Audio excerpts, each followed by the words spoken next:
everybody. Welcome back to Movie Reel. I'm your host, Kevin Tracy. I'm Samantha Tomlinson, and what month is it, Kevin? It's May. That means we get to talk about one of my favorite movie franchises, Star Wars. That's right, baby. We're Dun, back. dun, dun, dun, dun, dun. Don't quit your day job, Sam. All right. um, So we have already covered the original trilogy and the prequel trilogy. So you might be thinking that we're going to the sequel trilogy. Hell no, we're saving that for way later. We're jumping right into like the one-shot movies like Rogue One, Solo, and we're Other. kind of leaving it a bit of mystery on what our last one would be because there's so many to choose from. But for right now, we're starting with the first Star Wars anthology movie, Rogue One: A Star Wars Story, which came out in 2016 and was kind of like the filler movie between episodes 7 and 8. And honestly, in my opinion, this was the best movie that Disney made for Star Wars. Yes, I think Solo. I like a little more because it's more of like an adventure actiony movie, as it should be, because it's Yeah, about Han Solo. that one's definitely that one's definitely more of a popcorn Yeah, flick. this is like important piece of information. This movie, because it's funny Yes. because it's like I remember when they announced that they were doing it, or they were making it or whatever, and it was just you kind of just realize, like, we all know the movie, the entire episode 4, the very first Star Wars, the entire thing is about they have the plans to defeat the Death Star, and they need to get it into the right hands, but you don't think much Yeah. beyond that. I never once questioned how did they, I mean, they say, like, people lost their lives getting the plans, but you don't think about it much beyond that. Yeah, well, I think you're thinking of in episode 6 when Mon Mothma says Okay, that yes, line. but they make some comment. You're you're No, you're you're thinking of like the Death Star no, 2. like, don't they make a comment about people lost their lives to get this, which makes sense with this ending? They made Yeah, some comment in the. and that yeah, I know exactly what line and exactly what scene you're talking about. You're thinking of in the briefing like scene in episode 6 when Mon Mothma says many Bothans died to bring us this information, and then gives the floor to Admiral Akbar, and he kind of goes over the plans to take down Right. the No, shield I remember generator. that scene, and I remember that. I The remember that, only but I yeah am thinking of that dialogue, but didn't they make some comment about. the only main comment that I kind of remember is in like the opening crawl of A New Hope, is that the rebels have seized important information, and the Empire is in hot pursuit, and it jumps right into the chase scene of Princess Leia's Okay, ship. I think either I thought it happened twice, just like two separate occasions, or what, but like, I don't know. But anyway, I never really. And I feel like a lot of people didn't really think much beyond they have the plans. And so, Yeah, and yeah. and yeah, and honestly, over the years, there have been so many different like stories on how the original Death Star plans have been taken through like different books, comics, and video games. There's literally like, I think like 2 or 3 video games that have the exact same premise where you are playing as a character who initially steals the Death Star plans to deliver to the rebellion, and they're all completely different stories with completely different characters, and it like they're all like retconned obviously because either it was just such a conflicting uh very plot heavy thing to have, because you can't have like 3 different stories on this very important plot device on how they got it. Like you need to have like, it's like, no, this is what happened, because that's what makes sense for like the whole rest of the story went forward. We can't have like a story of like, oh yeah, this guy who's like force sensitive but also not was able to steal it after he had a fist fight with Vader. It's like it would be like way too Yes. convoluted and like cartoony if they went with like all the other shit that happened. It's like, yeah, he won like a fist fight with Boba Fett after he choked out a hut with his bare hands. Like, okay, let's ease it back You a got bit. it from the Scooby Gang when they stole it in the haunted house on Spooky Island. Oh yeah, from Old Man Jenkins himself. So so Sam, what was your initial reaction to this movie when it came out? so when I first saw it, I've always I feel like every time I watch this movie, I like it more and more. The very first time I saw it, I think I was kind of meh about it. And I still in sort I like again, like I said, every time I watch it I like it more and more. But um well actually I want to ask you something. Do you think Yeah. so something we've talked about in the past is that the prequels, like say what you want about the prequels, they feel like Star Wars. The sequels don't. And I feel like this movie is kind of split. It feels like Star Wars. It doesn't feel nearly as fun because the stakes are pretty high and everybody Yeah. dies in the end. But so they're not I yeah, mean, yeah. This movie came out like 8 years ago, so it's like it's not that much They're of spoiler it's territory pretty anymore. like it's not nearly as like fun, but it feels like Star Wars. But it's I feel like it's kind of like a blend almost because it did come out because it is a product of Disney, but it makes a lot more. It's not Hmm. as the people that made the sequels didn't understand Star Wars, which is I say that and it's like I feel like the people like I don't know J.J. Abrams would be offended or whatever, but it's like they didn't or Ryan Johnson. It's like but they didn't because they went against stuff and did things that don't make sense with what we already know. Yeah. Nothing here like doesn't make sense. It even at the I remember the first time I saw it, I realized oh, it does actually make sense that they all die because these are characters that we would 100% hear about or would totally see again or something, and we can't because obviously those movies already happened. But also, it Yeah, makes like yeah, yeah, none of these characters like ever like make an appearance like after this. So yeah, it would make no sense if they survived this movie. but yeah, it's so I just it's like I think I think because I also not I was gonna say grew up. My intro to Star Wars, aside from the original Richard, um, was like you've mentioned this. It was it's through the eye of Disney, and it has a different vibe. And I think Yeah, so. very much so. So I Yeah. think it felt it didn't feel. This doesn't feel dissimilar to the sequels, but it feels and the content and something about it feels more like the Star Wars that we love, but it still has the same I don't know how to explain it better, but they still has that same like energy. I definitely know what you're kind of what you're going for It's is that dark and kind of this movie had dreary and yeah, it matches the same tone yes. as the original like trilogy and even kind of like the same kind of like fighting that you would see in like the prequels. Like it is very like tooth and nail. Like everyone is fighting their hearts out in this and everyone's giving it their all and like character wise. But cinematically, I think it kind of has the same It's tone. very Disney. Yes, it has the same tone Yeah. as and something I remember my friends have complained about is how the prequels, not the prequels, sorry, the sequels have like that really lame humor, and it's like that is 100% Disney. And if it wasn't Star Yeah. Wars, it would have been a funny joke, but it's Star Wars, and the humor is always just through like through it's through the character, it's through the situations. It's not placed joke. And this it kind of sort of felt it just felt like it was half. It felt like it was like Yeah. half original, half I new, and I No, like I totally know what you mean because the yeah, personally I really like this movie because it we get to see a side of Star Wars that we didn't really get to see that much, which is kind of how the rebellion operated. Like we yes, only kind of got to see a little bit of that in like the original trilogy, like through like the Battle of Hoth and Endor and like stuff like that.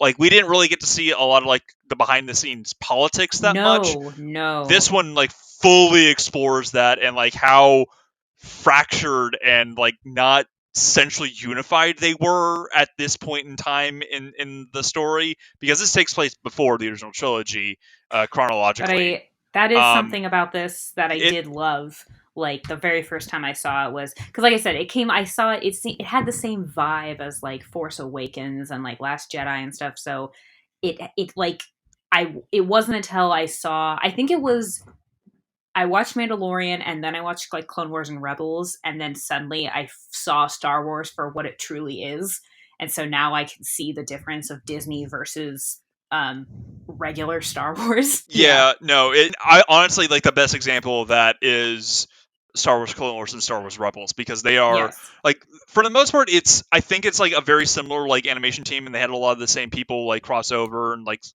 Yeah. characters were introduced in like both series. And a lot of the times, like, take Hondo's character, Hondo Hmm. Inaka. His character in Clone Wars, I feel like, is very different than what we get in Rebels. I mean, yeah, he's aged up and he's gone through like a lot of shit in his life, but he is very much watered down. He Yeah. he he seems like it's kind of like how, like, the best example I have is like Johnny Depp's character of Jack Sparrow. Like, in the first one, he's like, oh, he's like a swashbuckling pirate who's like kind of down on his luck, but he still is like confident and knows what he's doing. And in like the later ones, he's the same character, but he's just like way more of like an alcoholic Yeah. asshole. He's like it's just like, all right, it's the same character, and I know he's gone through a lot of stuff, but he's had like more personal triumph than hardship, so like there's not a whole lot of reason why he's an asshole Hondo's. now. And it's kind of the I same will with say, Hondo, yeah. but I mean, it was kind of like the opposite. Hondo, I will say, was it's like he's he's one of those. He jumps back and forth between villain and ally, and and then like and Yeah, through and in Rebels, he's just like an unstable ally. But I know what you. But I get what you mean. Like, yeah, he's but yeah, like Saw Gerrera is not like. I mean, again, this is like he's old and like half machine. So it's but like that actually brings up yeah. another thing that I was thinking while watching this. Is that this movie is like the first movie that introduced one of the animated characters. This was the first time they introduced a character from Clone Wars that with Saw Gerrera. I remember when I saw that arc on Clone Wars, and you said like, do you recognize him or something?" And I was like, "What?" And he's like, "He's Forrest Whitaker's character in Rogue One," and I was like, "Oh, okay, okay, okay." But even in like Rebels, it's like it's like he's gone off the Oh, deep end 100%. because, and in this they kind of say because he obviously hates the Empire, but he acts alone because he's an Yeah, he's extremist he's and will so do. he's so extreme that even like the rebels are like, we gotta take this guy out. He is causing like way more harm than good, and that was one thing that I really liked. He's like Anakin. He almost committed Well, I mean, to genocide, be fair, but he didn't. Anakin was the one who taught him guerrilla tactics during the Clone Wars, so it makes sense. Oh, He's only doing I what he was taught. forgot. Son of a bitch. Yeah, I didn't even think about yeah. that. But it was I didn't even. Holy shit! I did not think yeah, about but that at all. it was also kind of really interesting with characters like Cassian Andor. Like, we get to see a lot of like the nitty gritty like dealings like the rebellion had to go through. Like, for the most part, it wasn't as clean cut as we see it in the original trilogy of it's all black and white, like rebels good, empire bad, and Right.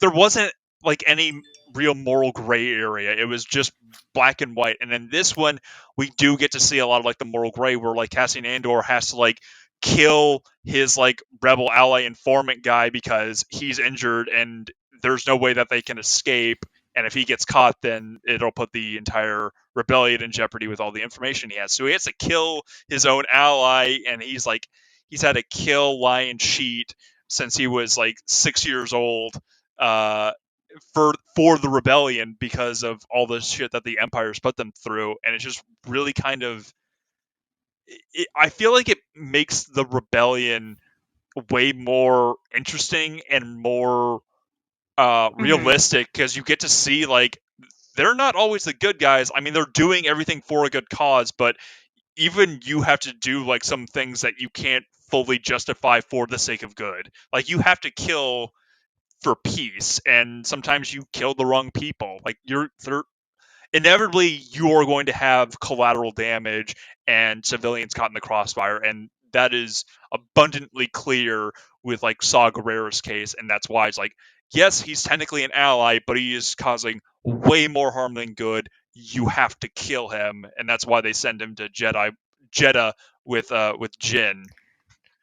Which so Jeddah was a Jedi like system? Yeah, Like what yeah, I so Jeddah was like a Jedi like temple retreat. Like the Jedi had like multiple planets where they had like right. various temples and like places to like worship that were like significantly strong with the Force. Jeddah was one of them, and it also happened to be one of the places where you could find a large amount of kyber crystals, which is what they used to power their lightsabers. So it was like kind of like a Jedi retreat where they would take younglings to find their crystals, like in that episode of Clone Wars where Ahsoka and Yeah. Yoda and they do the whole trial to find their crystals. It was kind of like Yeah. that. They had multiple planets for that, because there were hundreds of Jedi at the time, and that was just one of like the few like natural like force sensitive deposits of kyber crystals that they could use for lightsaber construction, and the Empire took full advantage of that because kyber crystals are very very powerful if you manage to harness their energy the right way, and the best example of that is the Death Star. That is entirely powered through kyber crystals. That kind of so this actually brings me to the other question I had for you. So first Hmm. time again that I saw this, like a lot of these like detail, like like the kyber crystals and like the different like, there's so many things about it that just went right over my head. But this time, obviously, I knew who Saw Gerrera was. I know what kyber crystals are, and Yeah, I understand all you, that. you So you have a lot more like background knowledge. yes, and I was thinking, do you think this was a movie like okay, something that I love about the animated uh the two animated series that I know you've said fuck Resistance, right? I guess there's three, but Yeah, but okay, the animated shows, something I love about them is that obviously if you watch them in order, things carry more weight as things progress and go on, but I also feel like things are explained well enough that you can watch it in any order. And I yeah, think with this, I saw this obviously in theaters. I hadn't seen Clone Wars, I hadn't seen Rebels. A lot of these things just went right over my head. But at the same time, they do kind of mention what kyber crystals are. And I feel like this is maybe yeah. the first time in a movie they've ever said what a kyber crystal is. They don't mention them at all, and obviously they in the originals, and I don't think they do in the prequels. Yeah, no, I think you're right. I think this was the first time, as far as I know, in terms of like movies, that this is the first time the public has been told in a live action movie what kyber crystals are and what powers lightsabers. So do you think this is a movie that's meant more for people that have all this background knowledge, or do you think I think things are explained well enough that it's okay, but I like I said, all these things the first time I saw it went right over my head, but now I have more background that I caught it. Yeah, I think that this movie does explain everything enough so that if no one has a lot of like prior information, they're going to be able to digest it a lot easily because of how much they simplify it with like like, oh, this is kyber crystals, this is what the Jedi use to power their weapons, and with like the introduction of like Chirrut and Baze or Blaze, but the two characters that we meet later on Jeddah that used to be uh like temple guardians on Jeddah, and kind of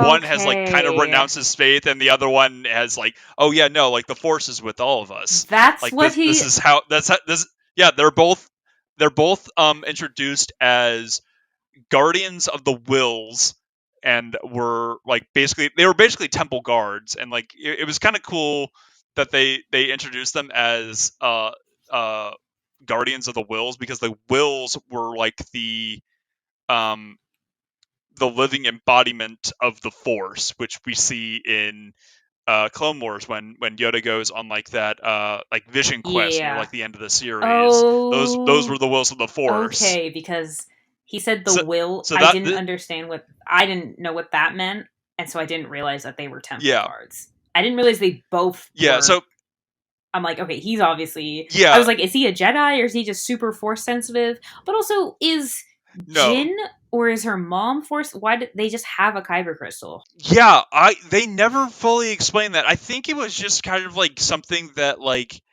her dad had because he's an imperial scientist and he's been working on the Death Star for like years, and naturally he would probably have some kyber crystals on hand for his study that he probably just gave like one to his wife and daughter. It's like, hey, here's something that I appreciate you for. Like, here's some lovely jewelry, because it was a small kyber crystal, because it was like at most it's gonna like if you manage to find like lightsaber pieces, then yeah, you have a fully functioning lightsaber, but the chances of that happening are like slim to none because of the purge. So honestly, it's just going to be like a decorative necklace that will be worthless to most people, but really valuable to a small, like select people that most people aren't going to know what that is. People are just like, ooh, shiny rock. Let Shiny, me take that. shiny rock. So me. Yeah, it's like shiny, like no, like if no one said that was like kyber crystal, no one would think anything of it. But then like sure, it says like, oh, hey, you have a kyber crystal. You know what those things are? It's like, oh yeah, like my father said that these were the power sources of lightsabers. Like, your father's a smart man, and then they go on and do their mission. But I kind of want to get back into kind of like the kind of like duality of like the mood that this movie Hmm. had, because it was done under like a Disney gaze, but it still had a lot of the same like kind of nostalgic feels of like the original trilogy. Yes.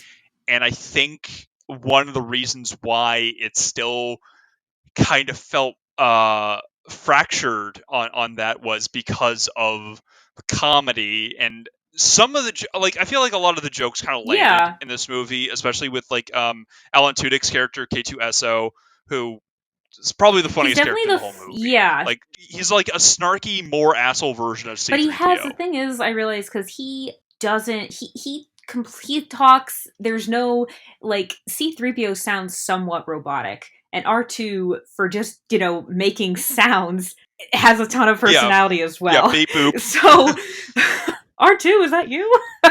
Yeah, yeah, beep boop, um, bitch. Let's but go. that was my only was he as he was a lot of fun and he was great. But do you think he had too much personality? Like too I much, like feel it's like almost too much humor. Like it bore. It was close. Like it was it was bordering, okay. but I mean, he definitely had enough lines, and he was like very pivotal for like the story to progress. That I felt like he kind of got a pass for him to make as many jokes as he did, because without him, like the end of the movie just wouldn't have Well, right, happened. right. I don't mean him not being there. Yeah, I think it's yeah. him. No. I'm yeah, like, but the fact that he was such a pivotal like character and like MacGuffin for like the story to progress as it did, I feel like that kind of gives you a pass to be as much of like a comedic relief character, even though he is he's an extremely valuable asset to like both Cassie and Jin, as well as the entire rebellion, because he's a reprogrammed Imperial like maintenance droid, so he can like he's basically just like a walking spy. Like he can just blend in immediately, and Jin shoots one and immediately thinks that she shot Yeah. him, and it's like, did you know that was me when it wasn't me? It's like, yeah, of course, totally. uh. Um, so yeah, I feel like him and like there was like a couple jokes with like Chirrut, like there was a couple blind jokes with like Chirrut that is like, okay, that's fine. It was only like one or two jokes. It's like, okay, that's fine.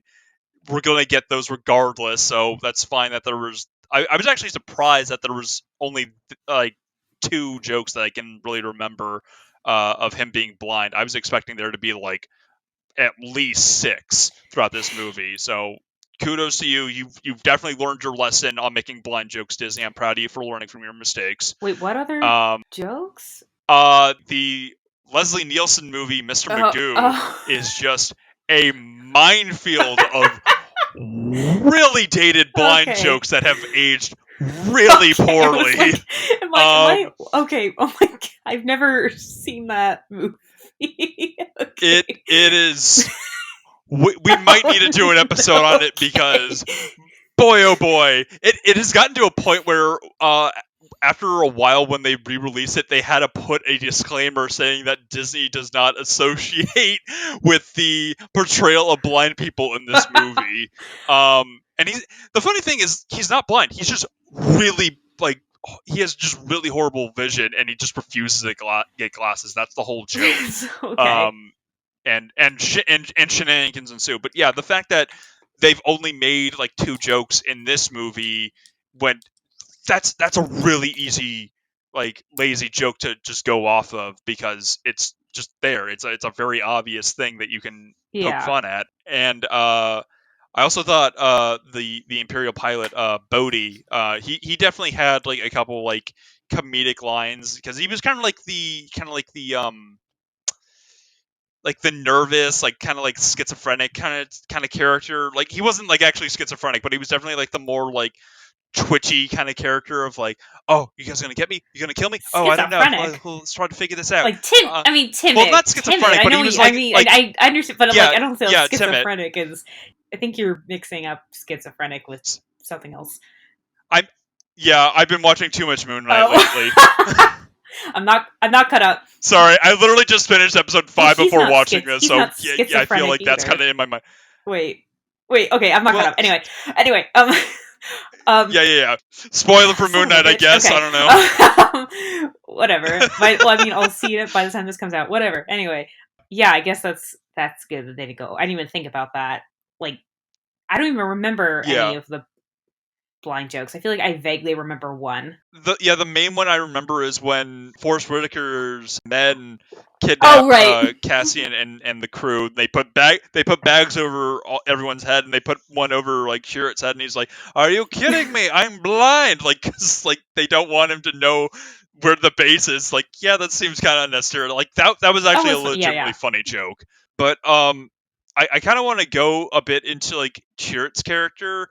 He the actor Donnie Yen is honestly he's probably like one of my favorite actors in this movie. He is Yeah. phenomenal in this movie. I mainly know him through like his movies in the Ip Man series where he's pretty much just like it's like a series of like kung fu movies, and I was really excited to see him in this, especially after how poorly they used some of the other characters in Force Awakens. They had a lot of like really good actors and from other like kung fu movies, and when I saw them, I was like, oh, we're gonna get like a really awesome fight scene, and they were on screen for like all 3 minutes, and they didn't even like pull a punch or anything like that. Yeah. But in this one, he is kicking ass like nobody's business. He is freaking Donatello from the Ninja Turtles in this movie. It was insane. This was a great group of people. It was Yeah, like 100%. I wish we would see them again. Like I think the only thing I can possibly the only well, okay, we are getting a Cassian Endor series, and that takes place beforehand. Yeah. But obviously, I doubt the others would make appearances. But definitely not Yeah, Jin. because for the most But part, yeah, it definitely seemed like this was like the first time they had all met each other was through this movie. yeah. But it's a great group of people, and it's like a shame that we don't get to see them do things together again, unless I don't know. They get sorry. What are their names? I can't. I'm like I haven't seen. I don't know this movie that well. I've only seen it a few times. The So, yeah, guards, ex there's temple guards. Guardians of the Wills. Yes. What are them? What are their names? Sheridan Bays. Okay, they unless they get their own like spin-off series on Disney Plus, which I wouldn't be against. That sounds like it'd be really fun. But they all worked well together. They all had good chemistry. This was way more character driven than story driven than I was expecting, which I was actually very pleasantly surprised. Yes. the sequels didn't take notes. No, it did not. Yeah. But yeah, no, it's a great like so Felicity Felicity Jones. Felicity Jones. I always want to say Felicity Huffman. It's like that's a very different Yeah. person. Yeah, Jen Erso. And Diego Luna and Riz Ahmed is the pilot. Like it's a good group of people. It's a good group of actors. And Viggo Mortensen is Gale Urso, or how do you say his name? He's the dad. He's Mads Jin's dad. Mikkelsen. What am I thinking? Oh my god, dumbass! It's like, what? Viggo Mortensen? Yes, that's Mikkelsen, but the whole time I'm like, I know him and I know his face. Yeah. But I was like thinking Viggo Mortensen the whole time. That's why I'm thinking, okay, Mads Mikkelsen. That is a very different. Honestly, I could see It's him in that role, but yeah, no. It's a somewhat chaotic day, but okay, Mads Mikkelsen. Yeah. Mads Mikkelsen he's also well casted. Yeah. I honestly, and this was also like around the same time when like Mads Mikkelsen was like kind of like on a roll. Like he had this, then he had like Doctor Strange. He was the bad guy in that. I remember there was Hannibal. That was Hannibal. That was yeah, before that. like he was very much like a very like common name, and it seemed like he was like portrayed as like the bad guy in a lot of stuff. So like when I saw him attached to this, like I thought he was gonna be kind of like we were gonna get like a betrayal moment between like him and like Jin, but like no, he was like, no, I want to make sure that the Death Star fails. Do not let this thing succeed, but I kind of have to do it, otherwise, I'm gonna die, and everyone that I know will die. So it's like I have to do this because like the Empire's kind of twisting my arm. I have no choice. But I was like fully expecting something along the lines of like, oh no, I want to do this, and just kind of like wants to build it off of like pride. It's like I want to do it just to know that I can do this or something like that.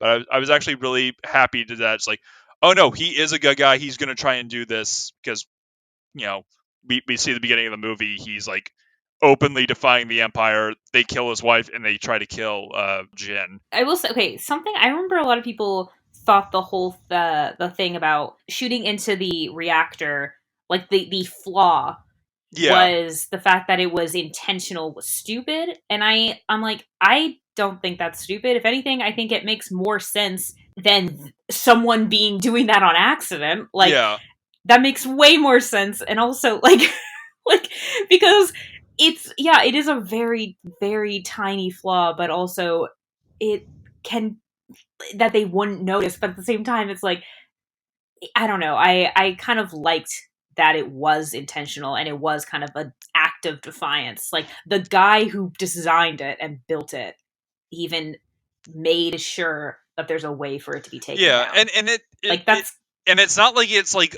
overtly like obvious flaws. Like it's a vent that just leads to the main reactor, but it's like that's like several miles. Like the Death Star is huge. There's like, yeah, of course, like a random like engineer going over this isn't going to like realize that's a problem because like, oh yes, a vent. Naturally, the thing people shoot torpedoes at. Yeah. That's something that we need to vent. Just like, no, that's a vent. We're going to need to leave that uncovered because this is a moon-sized battle station. This thing's going to give off a lot of heat and a lot of like exhaust. We're going to need to vent the core like pretty regularly, especially since apparently this thing moves at light speed, which I kind of didn't fully think about until this movie, because this thing jumps around at light speed like a couple times in the movie, and I just thought like, oh yeah, no, that would make sense that this thing would move like that quickly if it wanted to destroy planets. Otherwise, like, well, I've destroyed every planet near me. I guess we're going to have to wait 30 hours for us to get within firing range of the next planet. I thought you meant 30 hours for, like, another planet to form so we can destroy it. I'm thinking, wait, I feel like that would take longer than 30 hours. But, I mean, I don't know science, but... Yeah. I don't know, Star Wars is weird. There's time travel, there's, like, space weathers. Nothing makes sense there. Wasn't there, in, like, Rebels, there was a weapon that could be... It wasn't the Death Star, it was, like, pre-Death Star, but it was something that could pull something out of hyperspace. Oh yeah, remember? It was essentially a tractor beam, which is like that's a very useful weapon. No, wait, it wasn't a tractor beam. It was a gravity well. It affected gravity around a ship that would prevent them from escaping into hyperspace. I know I'm the one that brought up Rebels, but speaking of Rebels, Yeah, it actually okay. So I remember you saying that. So Star Wars Rebels, it takes place 5 years before Rogue One, but then at the very end of Rebels, like it kind of just showed the end of the rebellion. So was that like last episode, that last fight with those characters, was that the end of the rebellion, or was that just before like Rogue One, like timeline I wise? think I was always really I. confused on that. Oh God, I'm trying to remember. If I you think it know, takes place like because well, I remember like in it's about season 5 years two. before.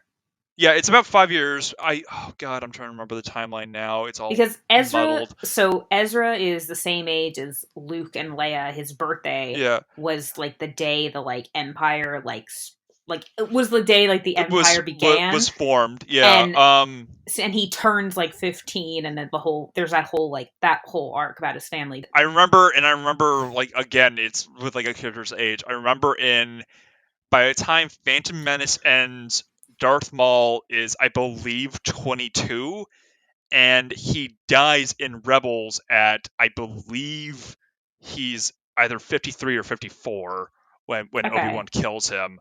So oh God, it's been so long since I've watched Rebels If you that don't know, it's fine. I yeah, was just curious, like time. yeah, I would generally have to look that up because I didn't think Rebels would come up this much in conversation. I didn't do my homework for this one. Because okay, like we talked about Clone Wars last year a little bit, because that does Yeah, take place during that period of time in the prequels, whereas this kind of is yeah, taking place at the same time.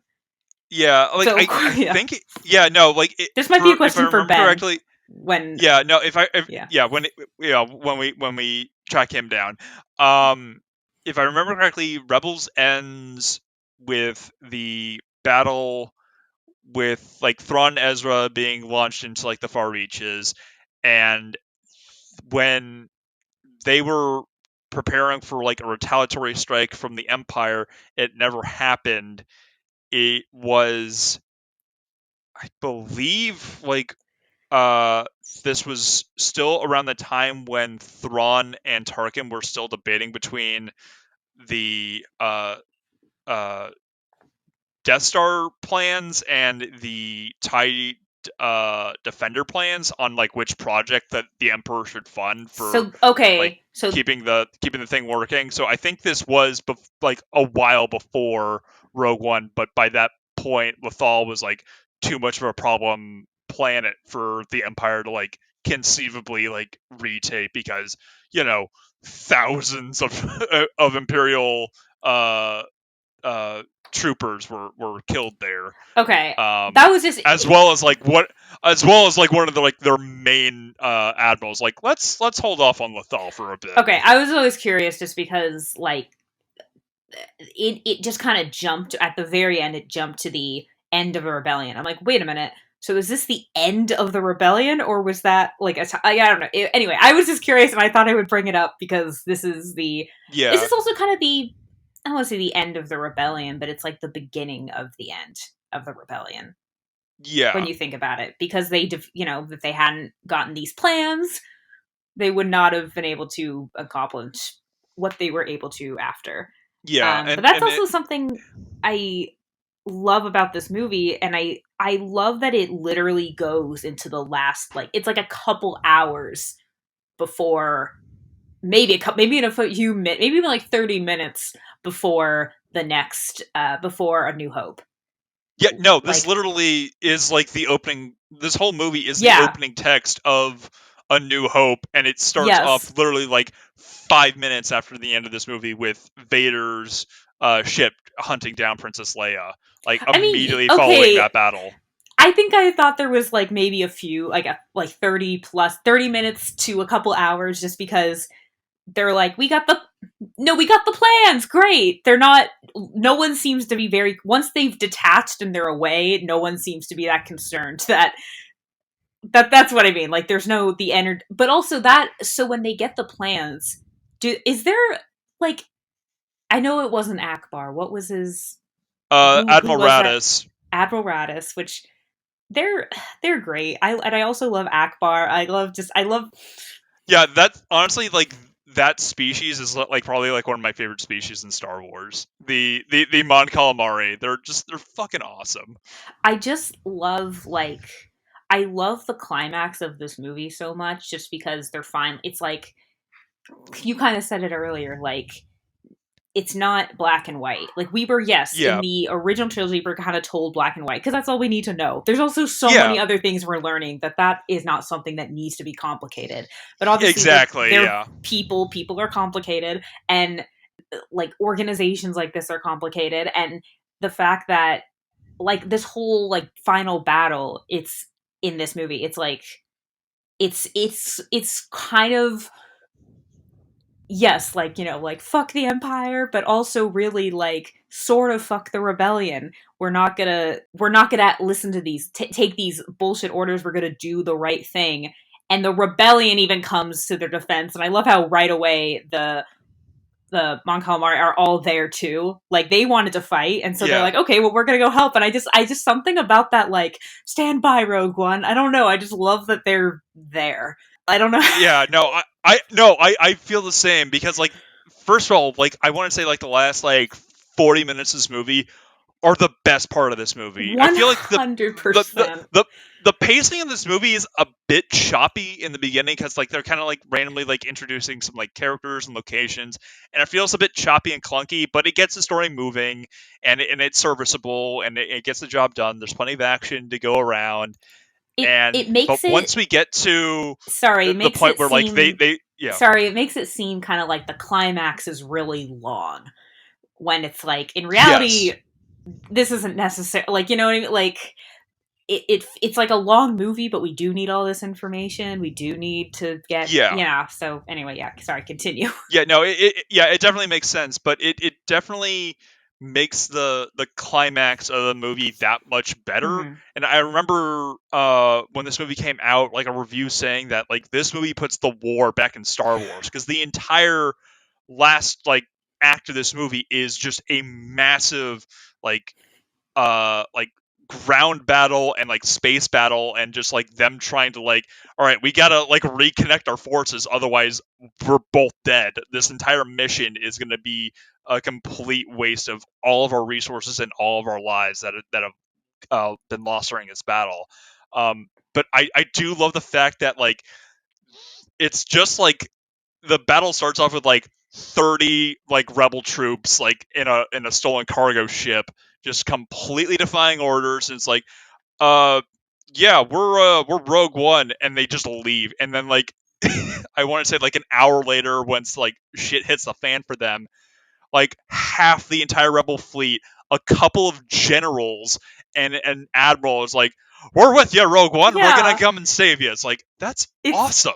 Like the yes, fact that they just completely go behind the backs of like half the politicians is like we should surrender, we have no way of defending against the Death Star, and then the other half's like we don't even know if this thing's real because we only have the word of like an ex-imperial pilot, a dead imperial scientist, and the daughter of that scientist who is a known criminal. We really have no like real discernible information that is valid here, but it's like nah, fuck it. We're the ones fighting this war, not you politicians. We're gonna go over there and fight and steal this information. Fuck you guys. I yeah. love And I that. did think it was like they pulled Jin into this, and then she decided she wanted to stay, and she gives us information. And I get that the stakes are high. It wasn't really a matter of they don't believe her, but like it was just like, I mean, there were a couple that were like, we have no well, idea right, right, right, right. But to like validate this it information. became more about like, yeah, because but they're like still, you know, it's like you're the ones that. Why would she make this up?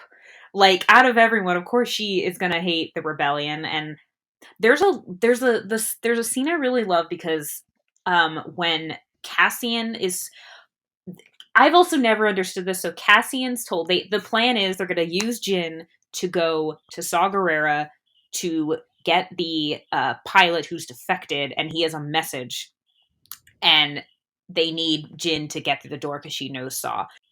Yeah, and he also is given the secret task to kill Saw Gerrera because of how much trouble he has given the Yeah. rebellion. Okay, so it was Saw in that moment because later he's also tasked with killing Jin's father.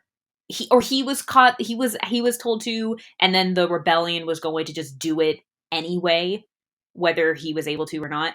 But why were they trying to kill him? I didn't understand that. It's like, okay, if he has information, like what I don't why were they going to kill him? I didn't understand that. So I think why they were going to try to kill Jin's father, Yeah. because he's the lead architect of the Death Star. If like this thing isn't finished and he's dead, then there's really no way that they can like. I mean, yes, they can probably like conceivably finish. It'll just take them like a extremely long time. So I think that they wanted to kill him as like a precautionary measure because like, hey, if this thing is real, kill the guy who is building it. If this thing isn't real, then we killed an imperial scientist. There's no real loss on our end if this guy dies. Yeah, it just seems like okay, but it's pretty much done. They're just testing it at this point, and Yeah, yeah. I mean, yeah, they just so it's like okay, let's just kill him to be safe. But then when they actually, and again, yeah, then later, even though we're not 100% sure, but then later when they're also not 100% sure, they don't want to fight. And it's like I understand the you don't want to lose people when you don't have to, but if the only your yeah, only option is fight or not, like that, it's just like come on, rebellion. I do like that. I love this conversation where Jin was like, she realizes that Cassian is going to kill her father, and then she's like calls him out on it. But I kind of also love that he's like, okay, I didn't do it. Yeah, I could have done it, but I didn't do it. yeah, I disobeyed orders. But also, like, I kind of just love that he calls her out right back because he's like, we, yeah. like, you don't have the luxury to be involved in politics. I don't have the luxury of ignoring this when I feel like it. You care now, but you didn't care before. Yeah, no, I really like that they have that dynamic where like they're just calling each other out on like, hey, you're like doing all these like horrible things for the rebellion. Yeah, I'm doing something for something that I believe in. And meanwhile, you're running away whenever things get too hard. I have to stick with it. I've been doing this since I was 6 years old. You haven't done anything longer than 6 years. They're both polar opposites on like how they want to get things done, but the fact that it's like, oh, this is a huge problem with like the Death Star, and they just like, all right, well, we're with you. Let's go take this thing That out. just And I love the fact blows that my mind. How old is he supposed to be? If he was in this since he was 6, I have no idea. it's about 20 years. So he's in his like maybe he's supposed to be like 26 plus or almost 30. I don't know. It's Yeah, somewhere around there. But I was just like, 6? How old are you? Okay, anyway. but yeah, I also just I really love the scene where Jin like presents like her like evidence, quote unquote, on like the Death Star and like the destruction of Jeddah, and all the various like rebellion leaders are like debating and like playing devil's advocate and really trying to like figure out what's going on. And I love the fact that they brought back Jimmy Smits Hmm. for this movie. I absolutely love that. I remember seeing this in theaters, and when he first shows up and like pretty close to the beginning of the movie, everyone was cheering that they brought him back as his character for Bail Organa from Alderaan, and I remember everyone like just going no when he says like I need to go back to Alderaan. Yeah. It's like no, oh god, My sister and I were like, maybe take a scenic route, like, or yeah, take your yeah, time. But yeah, that yeah. was great. Or like when R2 and C3PO showed up, we're also like, ah ha ha There ha were ha. also like a couple like other like fanfare moments. There were a couple Rebel cameos in this. Chopper makes a cameo in the Rebel I hangar, as well okay, as the that was yeah, Chopper. yeah, that was Chopper, and the Ghost is in the Battle of Scarif. Oh my, I didn't notice that. Okay, I have to Yeah, go back. I and think I and saw. Oh, you know what it was? I saw a droid, and because I knew R2. I thought like, are they coming? Because I was. It's been a crazy day, so I was yeah, skipped like a few scenes, and so I'm like, did I miss it? And so I saw a droid, and I thought it was R2, but it wasn't, and so maybe that was that might have been Chopper, but I have to go back Yeah. to look to see if the ghost is there. But Um, yeah, and they also in the Rebel hangar they have like the intercoms like General Syndulla, please report to the briefing room. It's like, oh hey, it's Hera. oh my um, god. but speaking of like recurring characters, I feel like we need to address the elephant in the room of CG Tarkin and CG Leia. What was your take on that? It's it was kind of, I will say now Tarkin's starting to look CGI. It's only been a few Yeah, years, but when I first saw it, I was like kind of blown away. I didn't. I was like, "What?" I'm like, "He's there's no way this guy is still alive." and then, yeah, and the I remember yeah, seeing this, and I remember everyone either being like really divided on Tarkin and like most people hating Leia. I was one of the few people that like I thought that Tarkin looked fine in this, and yeah, like you said, it is kind of like wane a bit now after God, like 8 years since this came out. I still can't believe it's that old already. what? Oh my god, that can't be right. This came out in 2016. Oh my god. Am I just bad at math, or is that 8 years? Um, that's That's 6 years. 6 years. Jesus Christ, I am bad at math. I was about to, wait, let me double check. I want to make sure we're not both bad at math. No, it is 6 years. I don't know why I kept saying 8. Um, yeah, I think he looks kind of weird now. At the time, it's kind of blown away. Leia, it's like she looks okay. I think when I saw it, Carrie Fisher had just died, and I Yeah, remember reading something that said they're not gonna she's not gonna make obviously any more appearances as Leia, and I was like, well, duh, like, yeah, and no then shit. I didn't understand, and then I saw Rogue One, I was like, oh, that's why. But then I realized, do you realize that there are people out there who went in to see Rogue One and came out and like turned on their phones and saw that she died? Like, can you imagine how Yeah, horrible that must have been? I knew at least beforehand, but she looks, it's weird, but also it's like it's fine. I don't, when it comes to that kind of stuff, like, I don't know. It's just I'm not as picky. I'm more like, oh, cool, they're brought back. But like, it's like, because yeah, we're especially now with like, Mandalorian and Boba Fett and like any, or like even like the Ahsoka series, like some of these characters are alive at this time, and if the actor is okay with it, then I don't have a problem with it. I think it's like yeah. kind of cool No, that they're being brought back. And Tarkin, yeah, it makes sense that he's here. It makes sense that they brought yeah, him back, and it was kind of cool. And but also, even when Darth Vader shows up, it's kind of like hooray! yeah. Like And it's voiced by James Earl Jones yeah. too. We have to talk. I laughed because I remember you complained when this came out about Darth Vader's dad joke, and I was like, "What?" I didn't remember, and I realized it's when he's Yeah, choking, and he says, "Do not choke yeah, on your aspirations." yeah. No, because I know you're a dad, Anakin, but come on. he doesn't know that yet. Like he doesn't know that until like well after the Death Star blows up. Oh, does he think that they're just? He assumes that they're dead. Yeah, yeah. He, Oh, he he thinks that he killed Padme while she was still pregnant, and they died in the process as well. oh, Yeah, okay. I didn't know that. Okay, I mean, I don't know. yeah. Okay. In canon now, he finds out the identity of Luke, the person who blew up the Death Star, because he hired Boba Fett to like track down and figure out who did that. After like the Death Star is blown up, like when he's like trying to shoot him down, and he's like, "Oh, he's strong with the Force." Like he has no idea that he's shooting at his own son. Okay, so this is like it's like after New Hope, before Empire, Yeah, basically. yeah. In Okay. between is like him, like, "Hey, I'm your dad." Spoiler. Um, Yeah. Oh, but hi. yeah, Um, so yeah, no, it was just really cool seeing some familiar faces and a lot of like uh references to like other characters, like hey, that like them referencing like Leia earlier on, and like Obi-Wan, and them trying to get the plans and getting like everything like set in motion for A New Hope. I really liked that.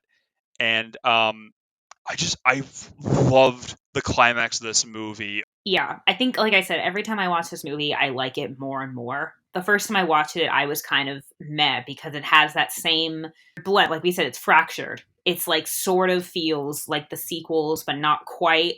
And that's what I thought just Star Wars was. Even though I'd seen the original, obviously, but I assumed those are old. These are, Yeah. and it wasn't until like I think it was like after this I saw the prequels and then watched, and then I realized like, oh, like I finally understood, and I understood people's. There were a lot of times like I remember how mad when everyone was so angry about Last Jedi, and I was like, I know that everyone's right. I'm just not there yet. I just haven't come to that. I haven't. I understand. I know it, but I don't get it fully you haven't yet. come to the dark side yet. I just didn't like. I knew they were right, but I just didn't get it yet. And it wasn't until later did I finally realize, like, yes, everyone's right to be upset.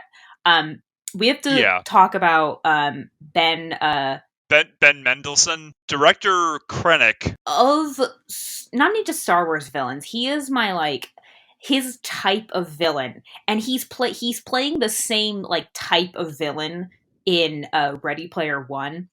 He's that kind. It's like my second least favorite, or like it's the kind of villain that's just like he's just scrambling because he knows he's on like a razor's edge because obviously he keeps fucking up. He keeps like telling like no, like whatever. So the stakes are high for him. Yeah. But it's just he's a villain that acts a lot cooler and more superior than he actually is. And something about him, I totally know what you mean. He always acts like he's top dog, even though he's kind of like pretty middle in the food chain.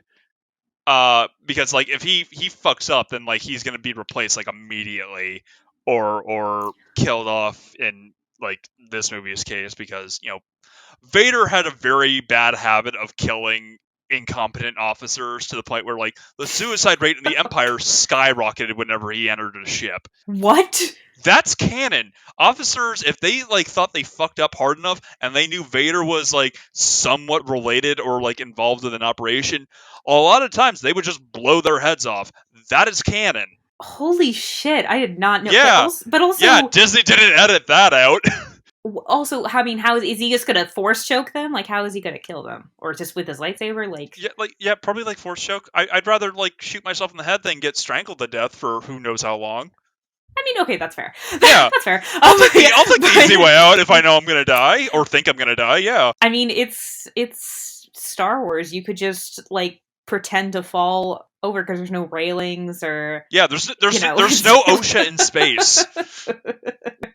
But holy shit. Yeah. Darth Vader, damn it. He also had a really bad habit of like going out in the field, and as a result his troopers would have like a really high like casualty count. He was basically like had like the same kind of like mentality as like Pong Krell during the Clone Wars, but he was like way more efficient, and he was actually in the front lines with his troops doing like all that shit too. He just had the luxury of not being as incompetent as a stormtrooper and being able to like deflect bullets and have like a good aim. Fuck Krell. I hate Krell. Krell sucks. Okay. Everyone hates Krell. Yes, no. I know I'm not in like the minority on that. But there's one thing we have not talked about yet. And it's because it is Star Wars month, we have to acknowledge this. The music in this movie. Yes. What are your thoughts? I absolutely love it. The theme for this is just, it is both like fantastical and like inspirational enough to like get the blood pumping for like the entire fight and like the opening of this movie, which I was actually very surprised that this movie didn't have an opening crawl. As far as I know, this is like one of the main Star Wars movies that doesn't have the opening crawl in text. I like that there isn't though, because it's like, and I guess it makes sense because like you said, the opening crawl for New Hope is this movie. Yeah, so it makes sense that this movie is the opening crawl. Yeah, no, I totally get why they didn't have it, because like it would basically be like like a cliff notes of like a sentence in a New Hope. Star Wars, guys. That's honestly like the best way to describe this music. It's Star Wars. Like there's no way you can mistake it for anything else. It is just as iconic and is just as original as all the movies that came before it, and you can almost instantly recognize it, even if you've only seen it like a handful of times. So it is not, but what's I think is so great about this is I don't like recycled music. And I mean I don't mean the theme. I just mean it's like you just took this music from this other scene in a different, like I remember in like the most recent like Pirates movie there was a scene where I'm like, this music is from a different movie. Like you're just using the same music again, and it just comes off as lazy. Whereas here, so John Williams, obviously he's credited with like the original, with like certain themes and stuff, but Michael Giacchino is the composer. He's done a lot of Disney. He won the Oscar for Up. He did the music for Incredibles. He also did the music for I think Spider-Man, the more recent ones, and Okay, he actually just did the Batman, which the music and that nice. was phenomenal. Yeah, I really liked It's that. that music is so great. But what I think is so great, it's not like it sounds like John. I don't know how to explain it because I'm like it fits and it sounds great, and it's like it sounds like John Williams, but it doesn't sound not like it doesn't sound it. He did a great job. Basically, is what I'm getting at. He like I think Yeah, mimicked John Williams, and he did a really excellent job.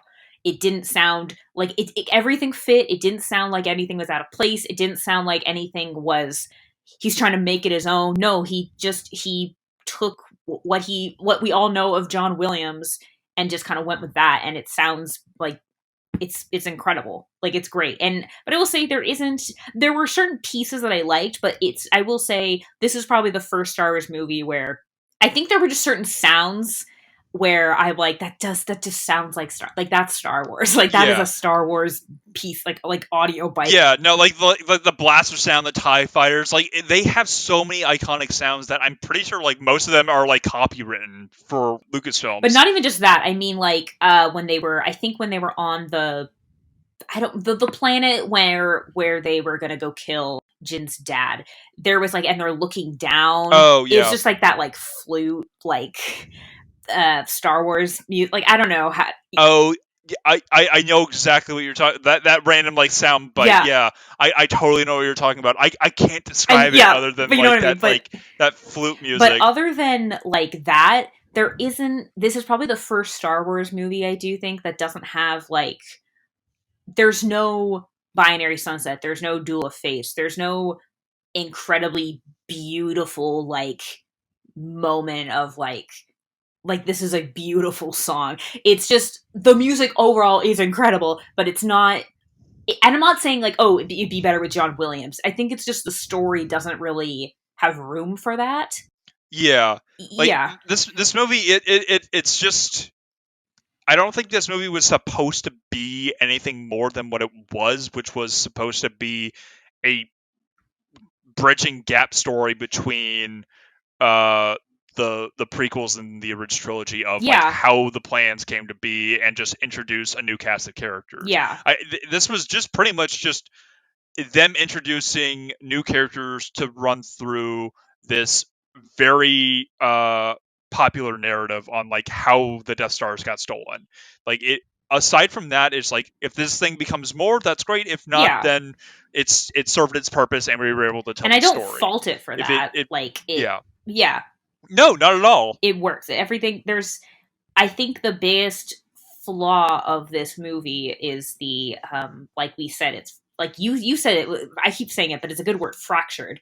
It's like it's split Yeah. between Disney and a Ridge Tridge vibe, and it doesn't. It's like it doesn't feel as bad as the sequels, but it doesn't. It's like border. It's weird. I don't know how to describe it better than that, It but I think that's its overall. this is yeah, this is definitely one of those you either love it or you hate it movies, and I for one love this movie, especially like the last act of this movie. But there's one last scene I want to talk about before we start Okay. wrapping this up. The hallway scene. At the Holy end, shit! Out of the entire movie, that is by far the single most iconic scene the in the very entire end. movie. The Vader Massacre Yes. Oh hallway my scene. god, it is Yes. that. Yeah. That is so good. It is so good. We get to see Vader taking. Oh my god, he just kicks so much ass and takes so much names. It is so great. I loved that scene so That's much. yeah. Because up until that point, like Vader is just like we just see him like fuck with like some Imperial officers in like the original trilogy and have like a really like lazy sword fight with like Ben. But before that, we see him just like Jason Voorhees, like Friday the 13th, massacre like 12 guys in a hallway. It is magical. I loved it. I know what you mean, but I just love he just massacred everyone. It was magical. But no, I know what you mean because it's like it. I love it mainly because of like, oh fuck, we are in the You guys are we're dead. no, I mean yes, but no, we're getting to a new hope. Oh my god! But also, is there one copy of the plans? Like, the like Akbar has it. Why don't they keep it just in case? Like, it no Radis. It Radis, wasn't sorry, not Akbar. Akbar, Radis, sorry. Yeah.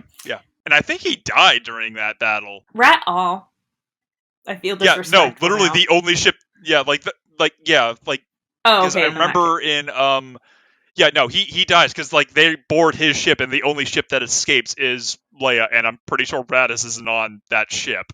And if he is, then he got captured, and the only one that they rescued was Princess Leia, which means he would have No, been on the Death Star, which means it got blown up. no, I mean, like, okay, so Rogue One sends the plans to Radis's ship, so he has the plans. Yes, So, like, why not send it to yes. other ships? Just so I didn't think they had time. I mean, I Probably. get that, but like once they leave, I don't know. Like, okay, but whatever. Anyway, Yeah, yeah, whatever. Like, no, like conceivably it makes sense if they like transmitted it elsewhere, but like I think they only had time to like copy it on like that one floppy disk and like get it to Princess Leia before I mean, the yeah. ship got boarded, and they're probably gonna like wipe the system and blow the whole thing up, erase any and all evidence of it being there, and then like just call it a day. I realize it's just like it's like I mean, no, it's not convoluted in this case because they're handing it to someone just as they're dying, but like in Attack of the Yeah. Clones of Palpatine wants Padme dead, so he has Dooku who Oh asks yeah. Django, who asks his friend, who uses a robot who sends A droid. that TikTok you sent me about that. I Yeah. was laughing so hard because it's so accurate. It's so funny. But yeah, Because Dooku doesn't want to do it, so he hires a guy, and he doesn't want to do it, so he hires and another they don't want to do it. who doesn't want to do it. Yeah, that whole it's just you kind of just realize like because again, like we like kind of going back to what we were saying earlier, we don't think about what everyone went through and literally like a planet was blown up and then the last line of defense were literally massacred to hand this to someone to give it to Leia. Like it's just Yeah, it's insane. yeah. They lost half their fleet. They lost like 60 plus ground forces. They lost a general and they lost an admiral for this. Like they lost so much of their command structure for this one mission, and it's like this better pay off for them. So, Kevin, final question. Do you think this is real? Yeah, I'd say this is real. I feel like it would make more sense if the like generals and all of like the rebel fleet like kind of jumped into action a bit further when like Rogue One immediately takes off like the stolen shuttles. Like they should have like a fucking like extraction team trying to like get them out, like some like special forces or something like that, because I know the rebels have that, like that's a thing. Like I'm surprised that they didn't send like the equivalent of like a Rebel SEAL Team 6 to like, hey, go get these guys before they like compromise an entire mission and lose like all these like really valuable assets. Because like between like Jin, Cassian, like K2, like they have a lot of damning evidence on like where the rebellion is, who the leaders are, and where they're located. If they get captured and interrogated, then the rebellion is basically screwed. So it would make sense if they sent someone to like, hey, either watch their backs or take them out, like basically what Cassian was supposed to do with Saw and like Galen. Yeah, I agree. It seemed very easy for them to sneak off and do this, and then when they find out they're there, they're like, okay, we might as well Yeah, just help them. Which, if anything, it's like it's great that they helped them, but at the same time, I think that I thought was just like that was quick. That was easy. Like that I thought was kind of yeah. It's like, like where are the other like 40 Devil's Advocates? Like, yeah, I mean, it makes sense that like the guys that agreed with her are here helping her, but it's like, all right, if fuck it was yeah, just like we don't have enough resources, we don't like, and it's just them or yeah, anyone that wants to help them, fine. But the fact that they all should, I thought that was, yeah, I kind of thought like that was easy. But if the one, I'm kind of split. The reason why I can't give this a 100% real is because I feel like this is the one thing that I thought is that I kind of call bullshit on, sort of. It seemed Jin's dad seemed to put a lot of faith in the fact that his daughter was going to play a role. Like for, I mean, because like he's like he had a part of the, I get part of the message was for her, but a lot of it was for her, and yeah. Well, and it was like 50-50 for like her and like Saw Gerrera, but like I don't think he really had like any like contact with the outside world to like even know if they were alive.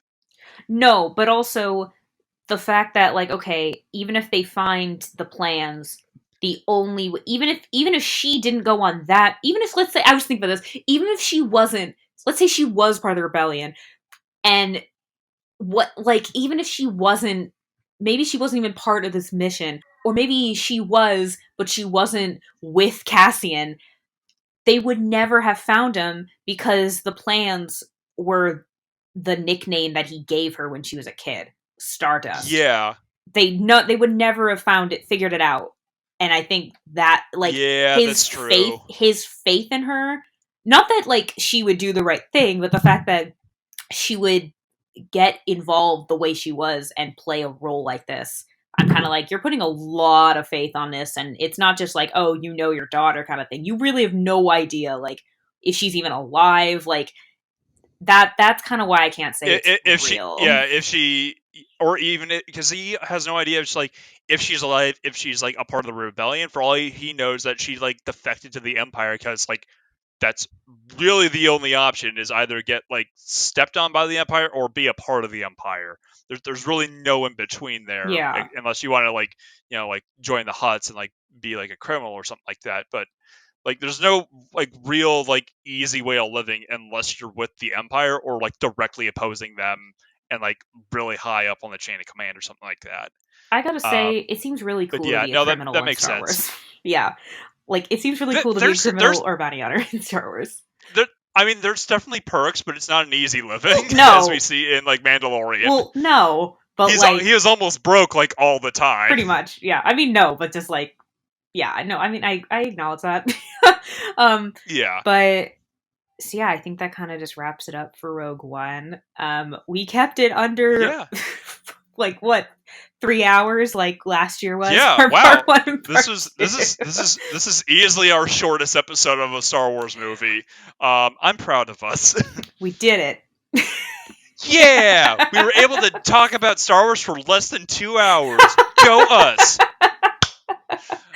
All right, Sam, where can these lovely people find us? You can find us pretty much wherever you can find podcasts: Apple, Stitcher, Spotify, Overcast, Google, YouTube. Follow us TikTok. on Instagram. I changed my TikTok. It's Sammy Laughs 24/7. It's my Instagram handle. I'm just gonna keep it civil. Because before it was Samantha Tomlinson 0, which is pretty stupid. Perfect. But yeah, so this is gonna be a fun month.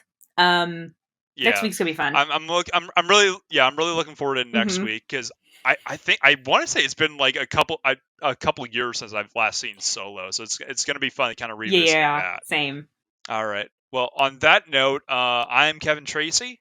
And I'm Samantha Tomlinson. You've been listening to Movie Reel. Bye-bye, folks, and may the Force be with you. I almost said, for a second I almost thought, and you've been watching Disney Channel. Oh my god. Actually, if you watch it, you're probably watching on Disney Plus, so Sure. Actually, yeah, probably, yeah. And you're- You've been watching Disney Channel. Bye bye.